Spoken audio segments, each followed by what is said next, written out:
అదేం లేదండి. ఎందుకంటే మా జగన్మోహన్ రెడ్డి గారు అన్ని ఆ రోజున ఫ్యాక్ట్స్ అని చెప్పారు.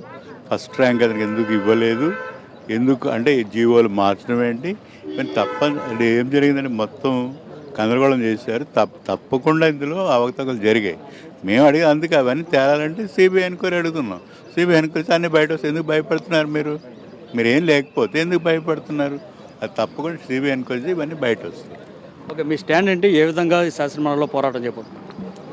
ఖచ్చితంగా ఏదైతే డిఎస్సి మీద జరిగినటువంటి అవకతవకలు ఉన్నాయో ఆ అవకతవకల మీద ఈ రాష్ట్ర విద్యాశాఖ మంత్రి సోడో ముఖ్యమంత్రి అయినటువంటి నారా లోకేష్ గారు తక్షణమే రాజీనామా చేయాలి.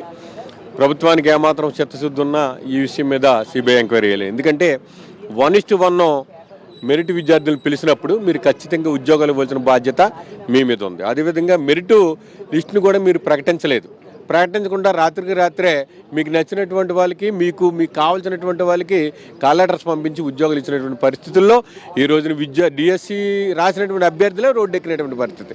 ఈ పరిస్థితుల్లో ఖచ్చితంగా నారా లోకేష్ గారు చిత్తశుద్ధి ఉంటే ఆ రోజున మరి నీట్ ఎగ్జామ్లో అవకతవకలు జరిగినాయి, పేపర్ లీకేజ్ అయిందని చెప్పేసి ఈ భారతదేశానికి చెందినటువంటి ధర్మేంద్ర ప్రధాన్ ఏ విధంగా రాజీనామా చేశాడో ఆ రకంగా రాజీనామా చేయాలి. మరి ఆ రకంగా రాజీనామా చేయాలని మేము అడుగుతుంటే వీళ్ళు ఏమంటున్నారంటే దానికి దీనికి సంబంధం ఏంటి, నీటికి దీనికి సంబంధం ఏంటి అంటారు. మీరు కూటమిలో కేంద్ర ప్రభుత్వంలో కూటమిలో భాగస్వామ్యంగా ఉన్నారు, ఈ రాష్ట్రంలో కూటమిలో భాగస్వామ్యంగా ఉన్నారు. అక్కడ బీజేపీ తీసుకున్నటువంటి నిర్ణయాన్ని మీరు ఈ రాష్ట్రంలో ఉన్నటువంటి కూటమిలో భాగస్వామ్యం అయినటువంటి చంద్రబాబు నాయుడు గారు, అతిపెద్ద పార్టీ అయినటువంటి చంద్రబాబు నాయుడు గారు ఖచ్చితంగా ఆ నిర్ణయాన్ని తీసుకోవాల్సినటువంటి బాధ్యత ఉంది.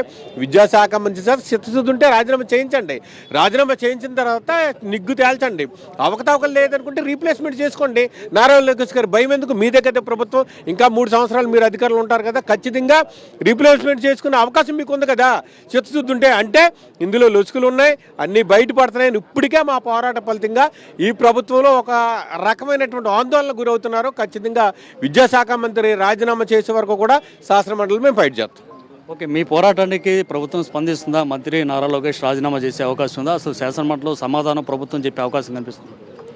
నేనైతే మేము అనుకోవట్లేదండి. ఎందుకంటే ఇది క్లియర్ కట్గా తెలుసు, వాళ్ళకు కూడా తెలుసు ఇక్కడ తప్పు జరిగిందనేది. దాన్ని ఏంటంటే ఏదో ఎగవేతగా ధోరణితో వ్యవహరిస్తారని నేనైతే అనుకుంటున్నా.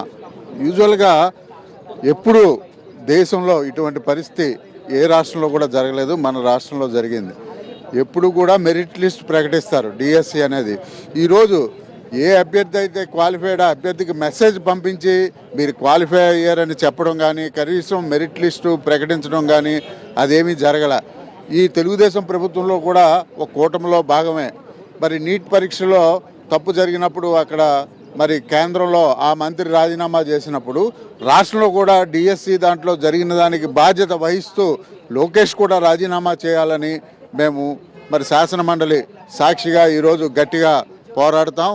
దయచేసి జగన్మోహన్ రెడ్డి గారి ఆదేశాల ప్రకారం ఈ డిఎస్సిలో తప్పకుండా జరిగిన అవకతవకల్ని మేము విద్యాశాఖ మంత్రిని శాసనమండలిలో నిలదీస్తామని మేము తెలియజేస్తున్నాం. డిఎస్సి అక్రమాల మీద ఇన్ని ఆరోపణలు వచ్చినప్పుడు కనీసం ప్రభుత్వం ఎందుకు విచారణ జరపట్లేదు? కారణం కనిపిస్తుంది మీకు? కారణాలు క్లియర్గా కనిపిస్తూ ఉన్నాయి. ఇప్పుడు వారు ఎంతసేపున వారు చేసినటువంటి అవినీతి భాగవతం క్లియర్ కట్గా ఈరోజు ప్రజల్లోకి తీసుకోవడం వైఎస్ఆర్ కాంగ్రెస్ పార్టీ. ముఖ్యంగా చూస్తే వారు చేసినటువంటి ప్రశ్నపత్రాలు లీకేజ్ అయింది అని చెప్పడానికి కూడా ఎప్పుడైతే డైరెక్టర్ ద్వారా ఎన్సీఆర్టీ డైరెక్టర్ ద్వారా ఎప్పుడైతే వీళ్ళు ప్రశ్నపత్రాలు తయారు చేసినారో ఆ రోజునే డిజిటలైజేషన్ ఏదైతే చేశారో, అంటే అవుట్సోర్సింగ్ ఎంప్లాయీస్ ద్వారా ఎప్పుడైతే వీళ్ళు ప్రశ్నపత్రాలు ఏమంటారు కంప్యూటరైజేషన్ ఇవన్నీ చేసినప్పుడు ప్రశ్నపత్రాలు లీక్ అయిపోయినటువంటిది ఖచ్చితంగా ఈరోజు దాని మీద మనం సిబిఐ ఎంక్వైరీ చేసి నారా లోకేష్ గారిని మంత్రి పదవికి రాజీనామా చేయమని అడుగుతా ఉన్నాం. అంటే ఏ రకంగా చూసినా కూడా ప్రజలకు కూడా తెలిసిపోయింది. అంటే వీళ్ళు మెగా డిఎస్ అనేటువంటిది, దగా డిఎస్ అనేటువంటిది క్లియర్ కట్గా ప్రజల్లోకి వెళ్ళి ఈరోజు ప్రజలు ప్రశ్నించేటువంటి పరిస్థితి ఏర్పడింది. సో మీరేం చెప్తారు? ఈ 4 రోజుల సమావేశం సందర్భంగా కనీసం ప్రభుత్వం స్పందించి విచారణకు ఆదేశిస్తుందని మీరు ఏమైనా భావిస్తున్నారు? తప్పకుండా ప్రభుత్వం విచారణకు ఆదేశించి తీరాలి. దీని మీద శాసన వ్యవస్థని స్పందింపజేస్తాం. రాష్ట్ర వ్యాప్తంగా జరిగినటువంటి డిఎస్సిలో అనేకమైనటువంటి అక్రమాలు చోటు చేసుకునేది స్పష్టంగా కనిపిస్తుంది. పరీక్షల నిర్వహణ, ప్రశ్నపత్రాల నిర్వహణ, డిజిటల్ నిర్వహణ ఇవన్నీ కూడా అవుట్సోర్సింగ్ విద్యార్థులతోటి, అవుట్సోర్సింగ్ ఉద్యోగులతోటి నిర్వహించడం అనేది దుర్మార్గమైనటువంటి విషయం. ఇది వాళ్ళ స్పష్టమవుతుంది. ఇవాళ దీని మీద ఖచ్చితంగా శాఖాపరమైనటువంటిది కాకుండా సిబిఐ ఎంక్వైరీ జరగాలని ఇవాళ ప్రభుత్వం నుంచి డిమాండ్ చేస్తున్నాం. ఇవాళ మా ఆలోచన ఒకటే, డిఎస్సిలో జరిగినటువంటి అక్రమాలని రాష్ట్ర వ్యాప్తంగా ఈ పరీక్షలో పాల్గొన్నటువంటి దాదాపు 3,56,000 మంది విద్యార్థులు వాళ్ళు డిమాండ్ చేస్తున్నారు. దానికి మద్దతుగా వైఎస్ఆర్ కాంగ్రెస్ పార్టీ కూడా ఇవాళ డిమాండ్ చేస్తుంది. అనేకమైనటువంటి అక్రమాలు, స్పోర్ట్స్ కోటాలో అక్రమాలు జరిగినాయి. స్పోర్ట్స్ కోటాలో 74 జీవో 2012లో వస్తే దాన్ని ఉల్లంఘించి డిఎస్సి ప్రకటించిన రోజున మరో కొత్త జీవోని తీసుకొచ్చారు, 47 జీవోని. దాన్ని కూడా సక్రమంగా అమలు చేయలేనటువంటి పరిస్థితి ఉంది. దానిలో కూడా అనేకమైనటువంటి అక్రమాలు, అవినీతి చోటు చేసుకున్నాయని రాష్ట్ర వ్యాప్తంగా ఉన్నటువంటి ప్రజానీకం, విద్యార్థులు ఆరోపిస్తున్నారు. ఇవాళ స్పష్టమైనటువంటి ఆధారాలతో ఇవాళ నిరూపిస్తున్నా కూడా ప్రభుత్వంలో చలనం లేదు. దాని మీద స్పష్టమైనటువంటి హామీ వచ్చేదాకా, ప్రభుత్వం దీని మీద సిబిఐ ఎంక్వైరీ జరిగేదాకా, బాధ్యత వహిస్తూ సంబంధించినటువంటి శాఖ మంత్రి లోకేష్ రాజీనామా చేసేదాకా ఇవాళ అసెంబ్లీలో, కౌన్సిల్లో గళమిప్పుతామని వైఎస్ఆర్ కాంగ్రెస్ పార్టీ తరఫున ఇవాళ డిమాండ్ చేస్తున్నాం. ఈ అసెంబ్లీ సందర్భంగా ఈ శాసనమండలిలో ఏ విధంగా మీరు పోరాటం చేయబోతున్నారు? డిఎస్సి అక్రమాలకు సంబంధించి మీరు సవాల్ చేశారు ఇప్పటికీ అనేక మార్లు, కానీ ప్రభుత్వం నుంచి స్పందన కనపడలేదు. ఈ శాసనమండలి సమావేశాల్లోనే కనీసం ప్రభుత్వం స్పందిస్తుంది అనుకుంటున్నారు? ఈరోజు అసెంబ్లీ మొదటి రోజు జరుగుతోంది. ఈ సభలో ఖచ్చితంగా డిఎస్సి మీద మేము పోరాడతాం. ఎందుకంటే ఈరోజు ఈ ప్రభుత్వం ఖచ్చితంగా స్పందించి తీరాలి. ఎందుకంటే ఈరోజు ఏదైతే వీళ్ళు మెగా డిఎస్ అని చెప్పుకుంటున్నారో ఇది దగా డిఎస్ అని ప్రూవ్ అయింది. ఎందుకంటే ఈరోజు ఆధారాలతో సహా మేము ముందుకు వచ్చాము. ఖచ్చితంగా ఈ డిఎస్సిని ఆధారాలతో సహా మేము శాసన మండలిలో కూడా చూపెడతాం. దీని మీద ఖచ్చితంగా అభ్యర్థులకు ఏదైతే డిఎస్సి బాధితులు ఉన్నారో వాళ్ళకు ఖచ్చితంగా ఈ ప్రభుత్వం న్యాయం చేయాలి. ఈరోజు విద్యాశాఖ మంత్రి గారైన నారా లోకేష్ గారికి కూడా ఈ విషయం తెలుసు. ఎందుకంటే ఈరోజు డిఎస్సిలోను ప్రత్యేకంగా స్పోర్ట్స్ కోటాలో మరీ కూడా అక్రమాలు జరిగాయి. ఇది అందరికీ కూడా తెలిసిన విషయమే. ఖచ్చితంగా దీంట్లో పెద్ద ఎత్తున కూడా శాసన మండలిలో దీని మీద చర్చ జరుగుతుంది. చర్చ జరిగేంత వరకు కూడా మేము పోరాడతాము ఈ హౌస్లో కూడా. ఎందుకంటే మేము ఏదైతే చెప్పామో వాటికి ఖచ్చితంగా ఆధారాలతో సహా చూపెడతాం. ఎందుకంటే ఈరోజు ఈ ప్రభుత్వము మళ్ళీ ఈ డిఎస్సిలో అక్రమాలు జరగలేదని నిన్న ఒక భారీ ఎత్తున వాళ్ళ ఎవరైతే టీచర్స్ సెలెక్ట్ అయ్యారో వాళ్ళను రోడ్డు మీదకి తీసుకురావడం జరిగింది. ఆ టీచర్స్ను రోడ్డు మీదకి తీసుకురావడం జరిగింది. నిజంగా ఈ ప్రభుత్వానికి ఏమన్నా ఆలోచన ఉందా నేను అడుగుతున్నా. ఈరోజు టీడీపీ నాయకులే కొంతమంది కలిసి వాళ్ళకు మీటింగ్స్ పెట్టి మరీ కూడా ఇది డిఎస్సి సక్రమంగా జరిగింది, మాకు అన్యాయం జరుగుతుంది ఎందుకు అని వాళ్ళు అడుగుతున్నారు. కానీ మేము ఏదైతే ఈ డిఎస్సిలో ఉద్యోగాలు వచ్చాయో వాళ్ళకి మేము ఎక్కడా కూడా అగెనెస్ట్ కాదు. వాళ్ళకు మేము వాళ్ళకి అగెనెస్ట్ కాదని చెప్తున్నాము. ఎందుకంటే ఎవరైతే బాధితులు ఉన్నారో వాళ్ళకు కూడా వాళ్ళ పక్షాన్ని నిలబడి ఖచ్చితంగా పోరాడతామని తెలియజేస్తున్నాం. ఖచ్చితంగా వాళ్ళకు న్యాయం జరిగేంత వరకు ఈ మండలిలో పోరాడతామని తెలియజేస్తున్నాం. ఈ డిఎస్సి అంశం మీద మీ స్టాండ్ అంటే ఏ విధంగా మీరు శాసనమండలిలో పోరాటం చేయబోతున్నారు? డిఎస్సి అంశం మీద వైఎస్ఆర్సీపీ పార్టీ స్టాండ్ ఒకటి, నారా లోకేష్ ఎవరైతే ఎడ్యుకేషన్ మంత్రి ఉన్నారో ఆయన ఎటువంటి పరిస్థితుల్లో అనర్హుడు అని ప్రూవ్ చేసుకొని ఆయన రాజీనామా చేయాలి. మొట్టమొదటిగా ఒకటి కాదు, రెండు కాదు, కొంతమంది వేల జీవితాలకి వాళ్ళ భవిష్యత్తులకి సంబంధించినటువంటి విషయం మీద ఇంత నిర్లక్ష్యంగా గవర్నమెంట్ తీసుకున్నటువంటి డెసిషన్స్ మీద ఒక జీవో మీద ఇంకొక జీవో మార్చి వాళ్లకు అన్యాయం చేసేటటువంటి విధంగా ప్రవర్తించిన ఈ ఎడ్యుకేషన్ డిపార్ట్మెంట్ కానీ, లేకపోతే ఒక్కొక్క ఉద్యోగానికి దగ్గర 10 నుండి 15 లక్షల రూపాయలు తీసుకొని తెలుగుదేశం పార్టీ వారికి సంబంధించినటువంటి వారికి మాత్రమే ఉద్యోగాలు ఇచ్చారు అనేటటువంటి అభియోగం ఏదైతే ఉందో ఆ అభియోగం ఎంతవరకు నిజము అబద్ధం అనేది తెలియడానికి ఖచ్చితంగా సిబిఐ ఎంక్వైరీ అనేది జరగాల్సిన అవసరం ఉంది.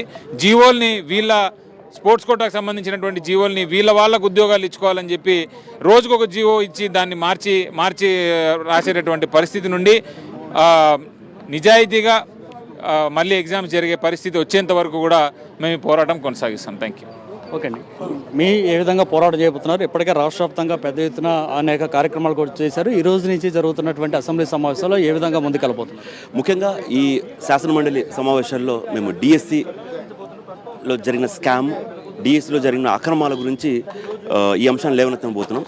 ఎందుకంటే మనకు రాష్ట్ర ప్రజలందరికీ తెలుసు డిఎస్సిలో ఎంత పెద్ద స్కామ్ జరిగింది.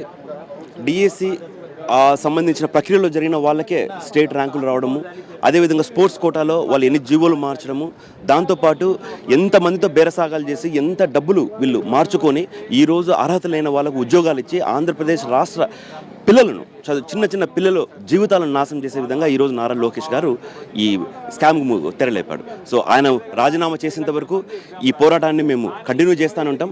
రాష్ట్ర ప్రజలకు, రాష్ట్రంలో చదువుకున్న చిన్న పిల్లలకు మేము అండగా ఉంటామనేసి ఈరోజు వైఎస్ఆర్సీపీ పార్టీ తరఫున తెలియజేయడం జరుగుతుంది. సో ఇది పరిస్థితి. ఖచ్చితంగా మేమంతా కూడా పూర్తి స్థాయిలో ఆందోళన చేస్తాము. ఈ రోజు నుంచి జరగబోతున్నటువంటి అసెంబ్లీ సమావేశాల్లో ప్రధానంగా శాసన మండలిలో ఈ అంశాల మీద గట్టిగా పోరాటం చేస్తాం. ఈ అంశం మీద ప్రభుత్వం చర్చకు రావాల్సింది. దానికంటే ముందు విచారణకు ప్రభుత్వం ఆదేశించాలి. దాంతోపాటు మంత్రి నారా లోకేష్ రాజీనామా చేయాలనేటువంటి డిమాండ్ తోటి ఈ కార్యక్రమాన్ని చేపడతామని చెప్తున్నారు. మరికొద్దిసేపులోనే ఇక్కడి నుంచి ర్యాలీగా వెళ్ళబోతున్నారు. ప్రస్తుతం మనం చూస్తూ ఉన్నాం ఎమ్మెల్సీలందరూ కూడా ఇక్కడ చేరుకున్నటువంటి పరిస్థితి ఉంది. ఇక్కడి నుంచి శాసన మండలి వరకు కూడా నిరసన ప్రదర్శన చేస్తూ వెళ్ళబోతున్నటువంటి అవకాశం అయితే కనిపిస్తుంది. మరికొంతమంది ఎమ్మెల్సీలు కూడా ఉన్నారు, వారితో కూడా మాట్లాడే ప్రయత్నం చేద్దాం. ఏం జరగబోతుంది, ఈరోజు నిరసన ర్యాలీ ఏ విధంగా చేయబోతున్నారు, మీ డిమాండ్స్ ఏంటి? మా ప్రధానమైనటువంటి డిమాండ్ డిఎస్సిలో జరిగినటువంటి అక్రమాలు చాలా వరకు బహిర్గతమయ్యాయి. వాటి మీద కంపల్సరీగా సిబిఐ ఎంక్వైరీ చేయాలి. తప్పు చేయకపోతే ఎంక్వైరీ చేయడానికి ప్రభుత్వానికి ఎందుకు భయం వస్తుంది? ఇవాళ బాధ్యత వహిస్తూ లోకేష్ రాజీనామా చేయాలి. మా ప్రధానమైనటువంటి డిమాండ్ ఇదే. ఇవాళ కౌన్సిల్లో మండల సభ్యులు, వైఎస్ఆర్ కాంగ్రెస్ పార్టీ మండల సభ్యులు మొత్తం కూడా రాష్ట్రంలో డిఎస్సి రాసినటువంటి 3,56,000 మంది విద్యార్థుల తరఫున ఇవాళ పోరాటం చేస్తున్నాం. ఇవాళ బాధ్యత వహిస్తూ ఈ ప్రభుత్వం స్పందించాలి, సిబిఐ ఎంక్వైరీ చేయాలి. సిబిఐ ఎంక్వైరీ కాకుండా బాధ్యత వహించినటువంటి ఎడ్యుకేషన్ శాఖ మంత్రి లోకేష్ రాజీనామా చేయాలనేది మా ప్రధానమైన డిమాండ్. ఓకే, మంత్రి నారా లోకేష్ రాజీనామా డిమాండ్ మీరు చాలా రోజులు చేస్తున్నారు, కానీ ఆయన ఏమో చర్చకు సిద్ధమా అంటూ కూడా సవాల్ చేసినటువంటి పరిస్థితి. సో ఈరోజు శాసనమండలిలో ఏం జరగబోతుంది? ఈరోజు శాసనమండలిలో ఖచ్చితంగా డిఎస్సిలో అక్రమాలు జరిగినాయని విత్ ఎవిడెన్స్తో సహా కూడా వాళ్ళు చర్చకు సిద్ధం. అంటే విత్ ఎవిడెన్స్తో సహా కూడా మేము కూడా చర్చించడానికి సిద్ధంగా ఉన్నాము. వాళ్ళు కూడా ఒక నైతిక బాధ్యత తీసుకోవాలి. మేము ఎప్పుడైతే ఎవిడెన్స్ చూపిస్తామో చూపించిన తర్వాత దీంట్లో అక్రమాలు జరిగాయని వాళ్ళు కూడా అంగీకరించి ఖచ్చితంగా విద్యాశాఖ మంత్రి గారు నారా లోకేష్ గారు రాజీనామా చేయాలి. దీని మీద ఖచ్చితంగా సిబిఐ ఎంక్వైరీ జరగాలని మేము కోరుకుంటున్నాం. ఎందుకంటే ఈరోజు అనేక మంది బాధ్యతలు, మొన్న వాళ్ళు ఇక్కడ మెగా డిఎస్ అని సెలబ్రేషన్ చేసుకునే రోజే చాలామంది ఇక్కడ ఉన్న బాధితులు వాళ్ళు చాలామంది బాధపడుతూ కూడా మాకు కనిపించారు, మా దగ్గరికి వచ్చారు. ఆ రోజు వాళ్ళు అడిగారు, ఈరోజు మాకు సర్టిఫికేట్ వెరిఫికేషన్కి పిలిపించి ఈరోజు మాకు పోస్టులు లేవని ఇక్కడ వీళ్ళు చెప్తున్నారు అని, మమ్మల్ని వెనక్కి పొమ్మని అంటున్నారు అని మాతో వచ్చి ఆ రోజు అక్కడ బాధితులు చెప్పుకున్నారు. ఆ రోజు మేము వాళ్ళని ఒకటి అడిగాం, మీ దగ్గర ఏమైనా ఆధారాలు ఉన్నాయా అని మేము అడిగాం. అయితే వాళ్ళు ఆ రోజు వాళ్ళ దగ్గర ఆధారాలు లేవు, మేము వెళ్ళినా కూడా మమ్మల్ని యాక్సెప్ట్ చేయలేదని వాళ్ళు అన్నారు. ఈరోజు వాళ్ళ పక్షాన నిలబడి ఆధారాలతో సహా మేము ముందుకు తీసుకొచ్చాం. ఖచ్చితంగా అక్రమాలు జరిగాయని మేము నిరూపిస్తాం.